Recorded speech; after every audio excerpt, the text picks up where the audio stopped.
രാജ്യത്തെ ഏറ്റവും വലിയ സ്റ്റോക്ക് എക്സ്ചേഞ്ചായ നാഷണൽ സ്റ്റോക്ക് എക്സ്ചേഞ്ച് അഥവാ NSE ഒടുവിൽ തങ്ങളുടെ IPOയ്ക്കായി തയ്യാറെടുക്കുകയാണ്. ഏകദേശം 30,000 കോടി രൂപയോളം വലിപ്പമുള്ള ഇന്ത്യയുടെ ചരിത്രത്തിലെ തന്നെ ഏറ്റവും വലിയ മെഗാ IPO ആയിരിക്കും ഇത്. പക്ഷേ ഒരു നിക്ഷേപകൻ ചിന്തിക്കേണ്ട ചില വലിയ ചോദ്യങ്ങളുണ്ട്. ഇതിലേക്ക് പണം നിക്ഷേപിച്ചാൽ അത് നമുക്ക് വലിയ ലാഭം ഉണ്ടാക്കി തരുമോ, അതോ ഉയർന്ന വാല്യൂഷൻ കാരണം നമ്മൾ കെണിയിൽപ്പെടുമോ? Welcome to Geojit spotlight.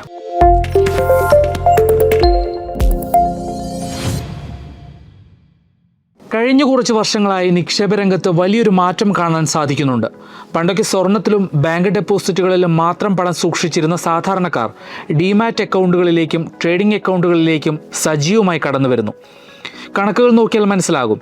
2 വർഷം മുമ്പ് വെറും 9 കോടിയായിരുന്ന നിക്ഷേപകരുടെ എണ്ണം 2026 മാർച്ചിലെത്തുമ്പോൾ 13 കോടി കടന്നിരിക്കുന്നു. അതായത് വെറും 2 വർഷത്തിനുള്ളിൽ 4 കോടിയോളം പുതിയ നിക്ഷേപകരാണ് നമ്മുടെ ഇന്ത്യൻ വിപണിയിലേക്ക് കടന്നു വന്നത്.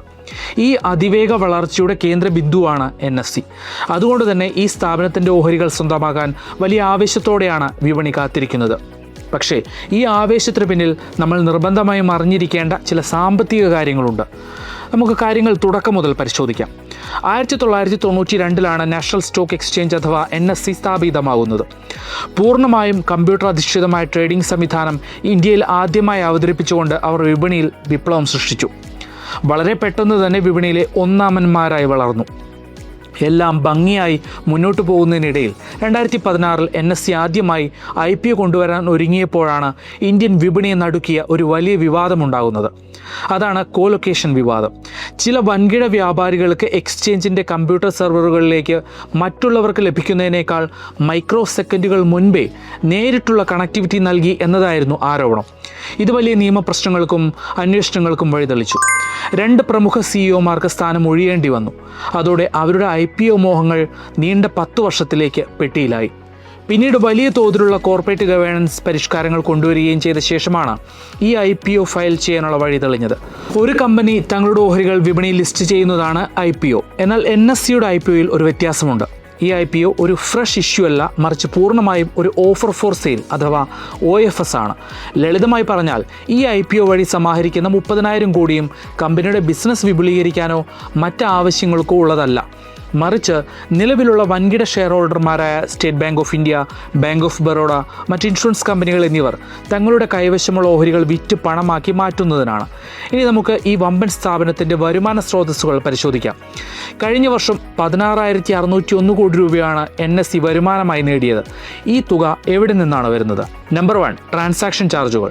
ഇതിൽ സിംഹഭാഗവും, അതായത് ഏകദേശം 79% വരുന്നത് നിക്ഷേപകർ ഓഹരികൾ വാങ്ങുമ്പോഴും വിൽക്കുമ്പോഴും ഈടാക്കുന്ന ഫീസിൽ നിന്നാണ്. Number 2, options trading. ഇതിൽ തന്നെ ഏറ്റവും രസകരമായ കാര്യം വരുമാനത്തിൻ്റെ 60% തുക, അതായത് 10,000 കോടിയോളം രൂപ വരുന്നത് കേവലം ഒരു ചെറിയ വിഭാഗത്തിൽ നിന്നാണ്. അതാണ് നിഫ്റ്റി 50 പ്രതിവാര ഓപ്ഷൻസ് കോൺട്രാക്റ്റുകൾ. മറ്റ് സോഴ്സുകൾ ഡാറ്റ ഫീഡ് ചാർജുകൾ, ഇൻഡെക്സ് ലൈസൻസിംഗ് ഫീസ്, കമ്പനികൾ ലിസ്റ്റ് ചെയ്യുമ്പോൾ ഈടാക്കുന്ന ഫീസ് എന്നിവ വഴി ബാക്കി വരുമാനം കണ്ടെത്തുന്നു.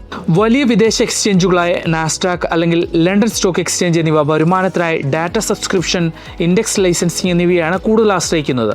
എന്നാൽ NSE ഇപ്പോഴും വലിയ രീതിയിൽ ഓപ്ഷൻ ട്രേഡിങ്ങിനെ മാത്രമാണ് ആശ്രയിക്കുന്നത്. ഇന്ത്യൻ സാമ്പത്തിക രംഗത്തിൻ്റെ നട്ടെല്ലാണ് സ്റ്റോക്ക് എക്സ്ചേഞ്ചുകൾ. ഓഹരി വിപണി മുകളിലേക്ക് പോയാലും താഴേക്ക് പോയാലും ആളുകൾ ട്രേഡിംഗ് നടത്തുന്നിടത്തോളം കാലം NSEക്ക് വരുമാനം ലഭിച്ചുകൊണ്ടേയിരിക്കും. NSEയുടെ ഒരു അനുബന്ധ സ്ഥാപനമാണ് NSE ക്ലിയറിംഗ് ലിമിറ്റഡ് അഥവാ NCL. നമ്മൾ വിപണിയിൽ ഒരു ട്രേഡ് നടത്തുമ്പോൾ ഓഹരികൾ കൃത്യമായി നമ്മുടെ ഡിമാറ്റ് അക്കൗണ്ടിൽ എത്തുമെന്നും വിൽക്കുന്നയാൾക്ക് പണം ലഭിക്കുമെന്നും ഉറപ്പ് നൽകുന്നത് ഈ NCL ആണ്. ഇന്ത്യയിലെ 88% ക്യാഷ് മാർക്കറ്റ് ഇടപാടുകളും ഈ ഒരൊറ്റ സ്ഥാപനമാണ് കൈകാര്യം ചെയ്യുന്നത്. ഉയർന്ന ശമ്പളമുള്ള ജീവനക്കാരോ ഓഫീസുകളോ അധികം ആവശ്യമില്ലാത്തതിനാൽ നേടുന്ന വരുമാനത്തിൻ്റെ വലിയൊരു പങ്ക് നെറ്റ് പ്രോഫിറ്റായി മാറുന്നു. കഴിഞ്ഞ വർഷം ഇവർ കൈവരിച്ചത് 55% മുകളിലുള്ള അറ്റാദായ മാർജിനാണ്. ഇത്രയും ഉയർന്ന മാർജിൻ നൽകുന്ന മറ്റൊരു ബിസിനസ് കണ്ടെത്താൻ പ്രയാസമാണ്. വലിയ ലാഭസാധ്യതകൾ കാണുമ്പോൾ തന്നെ നമ്മൾ ഇതിൻ്റെ റിസ്കുകളും കൃത്യമായി മനസ്സിലാക്കേണ്ടതുണ്ട്. Number 1, regulatory risk. 2024 ഒക്ടോബറിൽ F&O ട്രേഡിങ്ങിൽ കടുത്ത നിയന്ത്രണങ്ങൾ SEBI കൊണ്ടുവന്നപ്പോൾ വിപണിയിലെ ഇടപാടുകളുടെ എണ്ണം ഗണ്യമായി കുറഞ്ഞു. ഇതിൻ്റെ ഫലമായി മുൻവർഷത്തെ അപേക്ഷിച്ച് FY26 എക്സ്ചേഞ്ചിൻ്റെ നെറ്റ് പ്രോഫിറ്റിൽ 15% ഇടിവ് രേഖപ്പെടുത്തിയിട്ടുണ്ട്. SEBIയുടെ ഓരോ ചെറിയ നിയമമാറ്റവും ഇവരുടെ ലാഭത്തെ നേരിട്ട് ബാധിക്കും. Number 2, valuation concerns. നിലവിൽ അൺലിസ്റ്റഡ് മാർക്കറ്റിൽ ഇവരുടെ ഓഹരി വില ഏകദേശം 2000 രൂപയ്ക്ക് മുകളിലാണ്. ഇത് സൂചിപ്പിക്കുന്നത് ഏകദേശം 5 ലക്ഷം കോടി രൂപയ്ക്ക് മുകളിലുള്ള വാല്യൂഷനാണ്. അങ്ങനെയെങ്കിൽ ഇവരുടെ വിലയും ലാഭവും തമ്മിലുള്ള അനുപാതം, അതായത് PE മൾട്ടിപ്പിൾ, വളരെ ഉയർന്ന നിരക്കിലായിരിക്കും. ഇന്ത്യയിലെ മുൻനിര IT കമ്പനിയായ TCS അല്ലെങ്കിൽ ICICI ബാങ്ക് എന്നിവയേക്കാൾ ഉയർന്ന വിലയിലാണ് നിലവിൽ ഈ ഓഹരികൾ വിപണി പ്രതീക്ഷിക്കുന്നത്. നമ്പർ 3, ലിസ്റ്റിംഗ് എവിടെയായിരിക്കും? ഇന്ത്യയിലെ നിയമങ്ങൾ അനുസരിച്ച് ഒരു എക്സ്ചേഞ്ചിന് തങ്ങളുടെ സ്വന്തം പ്ലാറ്റ്ഫോമിൽ ഓഹരികൾ ലിസ്റ്റ് ചെയ്യാൻ സാധിക്കില്ല. അതുകൊണ്ട് തന്നെ NSEയുടെ ഓഹരികൾ ലിസ്റ്റ് ചെയ്യുന്നത് BSEയുടെ പ്ലാറ്റ്ഫോമിലായിരിക്കും.